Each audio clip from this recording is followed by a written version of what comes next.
Question number 1. For each of the following class intervals, determine the lower limit, upper limit, midpoint, lower boundary, and upper boundary. Length in meter for the class interval 10 to 14, 15 to 19, 20 to 24, 25 to 29, and the last 30 to 34. Now let's draw a table. For the table, we have 5 columns and 6 rows. Okay, we will copy down the lower limit. Before that, you have to make sure you write the title for each of the column. Lower limit, followed by upper limit, followed by midpoint, followed by lower boundary and upper boundary. So we will fill up the lower limit first, followed by we will focus to the upper limit, which is 14 and 19, 24, 29, and 34.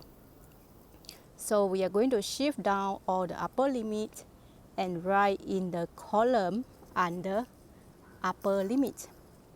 So how about the midpoint? The midpoint is you are finding the average of lower limit and the upper limit, right? So we will take lower limit plus upper limit divided by 2. So it's 10 plus 14, which I label in blue color. 10 plus 14, and then you need to divide by 2. So 24 divided by 2, you will get 12. So the first midpoint is 12. From the lower limit, we will increase by 2, which is 12. From 10 to 15, we will increase by 5. That is the size of the class. So we can do the same for the midpoint. For the next midpoint, we can just plus 5. So it becomes 12 plus 5 is 17, followed by 17 plus 5, you will get 22. And then from the 22, you plus 5, you will get 27. And from the 27, we will plus 5 again to get the last one. The midpoint for the last class interval is 27 plus 5, which is equivalent to, the answer is 32. Alright, we have filled up the lower limit, upper limit, and the midpoint. Now, the size of the class is positive 5. How you get the size of the class? You can take the difference between the upper limit, but you have to plus 1, right? 14 minus 10 plus 1, so you get 5. Alright, so we have the midpoint. We can find the midpoint by using plus the size of the class. At the same time, you can also finding the midpoint by taking the lower limit plus 2. So it's up to you. You can take the lower limit for each class interval and you plus 2. You can see there is a pattern from lower limit to the midpoint is always plus 2. And then if you want to find using the size of the class, also no problem. You will get the same answer. So 20 plus 2 is 22. And 22, you will get the next midpoint. You can plus 5 to get 27. Or you can take 25 plus 2. You will get the same, which is 27. So we call as lower limit plus the 2. So the last one will be 30 plus 2, which will give you 32, right? So we have all the midpoint ready. Now, we need to figure out the lower boundary and the upper boundary. How to find the lower boundary and the upper boundary is we will focus the lower boundary first. or maybe we can do the upper boundary first. We just shift the upper limit. That is normally how we do. We shift the upper limit and then put under the column label as upper boundary, but we need to plus 0.5. And how to get 0.5 is actually between 14 and 15. There is a difference of 1, but you have to divide by 2. Remember that? That is the midpoint. So 0.5 plus 14 is the upper boundary for the first class interval. And then we will shift down the upper boundary one row below, just one row below the first class interval, because the upper boundary now will become the lower boundary for the next class interval. So how to get back the first one is always minus 5 in order to get the previous one. If you want to get the next one, you always plus 5. But if you want to get the previous one, the before one, you have to minus 5 from 14.5. So the answer is 9.5. That is the first lower boundary for the first class interval. So please follow the way to do the table so that you can do in a systematic and in order, all right?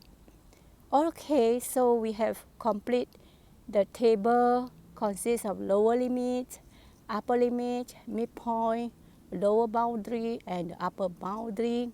And then we can use the data from this table to draw the frequency polygon. We can draw the histogram using the lower and upper boundary. We can also draw the OGIF by using the upper boundary. So the skills of finding lower limit, upper limit, midpoint, lower boundary, and upper boundary is very important. Okay, so please make sure you really follow the step that I shown here, and make sure you always practice so that you can do fast and accurate. Now let's practice one more question. For each of the following class interval, determine the lower limit, upper limit, midpoint, lower boundary, and upper boundary. So let's see, we have the volume in cubic centimeter, 25.0 to 25.9. We have 26.0 to 26.9. We have 27.0 to 27.9. We have 28.0 to 28.9. And we have the last one, which is 29.0 to 29.9. Now we are going to form a table that label with lower limit, upper limit, midpoint, lower boundary, and the upper boundary. Since we have 1, 2, 3, 4, 5, we have 5 class intervals, so we need to have 6 rows. The first rows, you need to label the title of each column as lower limit, upper limit, midpoint, lower boundary, and the upper boundary. And then we are going to copy the lower and upper limit together so that we can do fast. All right, so the blue one is 25.0 is the lower limit, and the upper limit 25.9. And then we can find the midpoint easily, right, for the first one. Just find the midpoint for the first one. Then after that, we will just observe the pattern. 25.0 plus 25.9 divided by 2. Now you can try to press your calculator.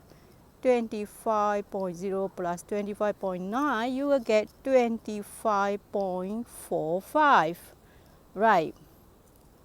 So if you observe 25 will plus 1 in order to get 26, right? So in this case, we can plus 1 for all the midpoint to get the next one. So 25.45 If you plus 1, you will get the 26.45. For the next one, you will get 26.45 plus 1, which is 27.45. And the next one will be 27.45 plus 1, you will get 28.45, followed by the last one, you will take 28.45 plus 1 to get 29.45. So we have settled all the midpoints, right? So let's proceed to the upper boundary. So we always start with the upper boundary. So let's see how to start with the upper boundary. We will always focus to the upper limit, which is actually, we'll take the upper limit. But before that, I need to explain to you, there's another way of finding midpoint, right? So 25, you plus 0.45, you get 25.45. So meaning that you will take every lower limit, you plus 0.45 to get the answer. So you get 26.45, and the third one is 27 plus 0.45. You will get 27.45. And then for the next one is 28 plus 0.45. You will get 28.45. So for the last one, you will do the same. You will take 29.0 plus 0.45 to get the midpoint for the last class interval, which is 29.45. Got it? Okay, so we'll proceed to the next one to find the upper boundary, right? Okay, how to find the upper boundary is we must focus to the upper limit. So let's focus to the upper limit, which consists of 25.9, 26.9, 27.9, 28.9 and 29.9. I'm going to highlight in green color. Okay, so I'm going to shift all the green color upper limit to the same row. Okay, all right, which is I have to do some adjustment of 25.9. Okay, and 26, you can take 26 minus 25.9, you get 0.1. 0.1 you need to divide by 2 to get 0.05. So that is the boundary that you need to adjust. So it's 25.95. And then after that, we will observe that the 25.95 now become the lower boundary for the second class interval. And for the first class interval, in order to find the lower boundary, you have to minus 1. You have to minus 1 from the 25.95. So you get 24.95, right? So the first lower boundary is 24.95. Remember that the upper boundary for each of the class interval will become the lower limit for the next class interval or subsequent class interval. So that is the technique of doing the table consists of lower limit, upper limit, midpoint, lower boundary, and the upper boundary, right? So we will proceed to the next question C. Question C is still the same. We need to determine the lower limit, the upper limit, the midpoint, the lower boundary, and the upper boundary for the mass in gram for the class interval 0 to 0.24, 0.25 to 0.49, 0.50 to 0.74, and 0.75 to 0.99. So we have 4 class intervals. In this case, we need to prepare a table with the 5 rows The first rows you must label as lower limit and upper limit, and midpoint and lower boundary and the upper boundary. And then you must have the 4 rows. So for each of the rows, we are going to fill up with the lower limit, upper limit, midpoint, lower boundary, and the upper boundary. So let's get started with the lower and the upper limit first. So I'm highlighting the lower limit in blue color, and the green one is the upper limit. So I'm going to shift down the lower limit and label accordingly, and the upper limit I'm going to write down, label accordingly. So I have the data for the lower limit and the upper limit. That means I can find the midpoint, right, for the first class interval. I will take 0 plus 0.24 divided by 2.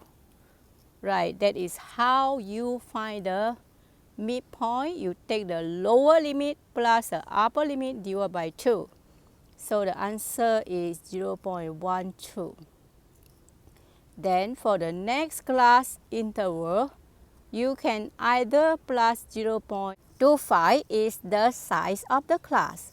How to get the size of the class is you take 0.24 minus 0, but you need to plus with the 0.01, which is 0.25, right? So that's plus 0.25 for each of the subsequent midpoint. So 0.12 plus 0.25, you get 0.37. 0.37 you plus 0.25, you get 0.62. And 0.62 plus 0.25, you will get 0.87, right? 0.62 plus 0.25, it should be 0.87. See or not? We will just find the first midpoint, and then the second one we just observe the pattern with plus 0.25, or you can use plus with the you can use a lower limit plus with the 0.12, right? So you can observe the lower limit, you plus 0.12, and you will get the answer. So 0.25 plus 0.12, you get 0.37, and 0.50 plus 0.12, you will get 0.62. So the answer is still the same like just now, even though you use a different method. So either you take the lower limit plus the first midpoint. I think sometimes you take the first midpoint plus the lower limit, it's easy, right? So 0.75 plus 0.12, you get 0.87. Make sure all the data are consistent with the difference of the 0.12. So then we are going to shift all the upper limit to the upper boundary, but we need to plus with the 0. Let's see, we take 0.25 minus 0.24, we get 0.01. So that means we have to plus 0.005. So let's see, here we are, the upper boundary are completed. We have 0.245, 0.495, 0.745, and 0.995. So we'll shift the first three, not the last one, down to the second row. It will become the lower boundary for the second one. All right, the upper boundary will become the lower boundary for the second class interval. And the first class interval, the lower boundary, you have to take data 0 because if you see that the data should be a positive value for the mass, we cannot have negative answer, right? Because the mass must be always positive. Even though you minus out maybe you minus out 0.25, you will get a negative answer, but you cannot write the negative answer because logically mass must be 0 or at least 0, right? Okay, so if you have a negative data, you have to change to positive, depends on the quantity or the terms that they use. So for question number 2, identify whether the following descriptions is for a histogram, a frequency polygon, or an ogive. One graph that represents cumulative frequency of classes in a frequency distribution. When you see cumulative frequency, you should know what's that. Then display data using side-by-side bars. The height of the bars is used to represent the class frequency. Then the third one, displays the data using straight lines that connect the midpoints of the class interval. Frequency is represented by the height of these midpoints. So you need to fill in the blank. Either the first graph is ogive, histogram, or frequency polygon. So the answer for the first one, graph that represents cumulative frequency of classes in a frequency distribution, is ogive because of the cumulative frequency. For the second one, displays data using side-by-side bars. The height of the bars is used to represent the class frequency. So the answer is histogram because the height of the bar is used to represent the class frequency. The last one displays data using straight lines that connect the midpoints of the class interval. Frequency is represented by the height of the midpoint. Frequency represents the height of the midpoint. So we call as frequency polygons. So these are the 3 types of the representation of the graph that you must know how to draw and label accordingly. For the ogive is cumulative with the upper boundary. For the histogram, you can use a frequency with the midpoint or lower and upper boundary. For the frequency polygon, you must use the midpoint and the frequency. Alright, let's see question number 3. The box plot below shows the descriptions shapes of data. Match the following histograms with the corresponding box plot in the space provided. So let's observe A. We have the box plot which longer to the right, skew to the right. For the B, we have the looks like quite balanced, same length, left and right. So we can say it's symmetrical. For the C, we notice that the horizontal line to the left is longer, so we say skew to the left. So the C is skew to the left, and the D, it looks like smaller and narrower distribution. Now, please figure out which one is your answer for the first histogram. The first histogram is C because it is skewed to the left. For the B, the histogram is actually connected to the dot plot D because you can see it is symmetrical and the distribution of the data is smaller. We can say that the range is smaller, so the distribution is smaller. And for the C, the answer is dot plot A because As you can see, the dot plot is having horizontal line which is longer to the right, meaning that it is skewed to the right. Right skew, right. This is a right skew histogram.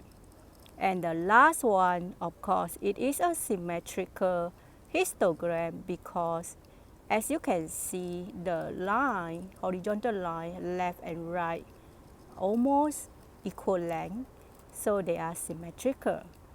Okay, even though the left side is a little bit longer than the right side, but overall it looks like a symmetrical histogram with a wider range of the histogram. So that is how you differentiate between dot plot and the shapes of the distribution of the data. So that's all my sharing for today's lesson. Till then, bye bye and have a nice day.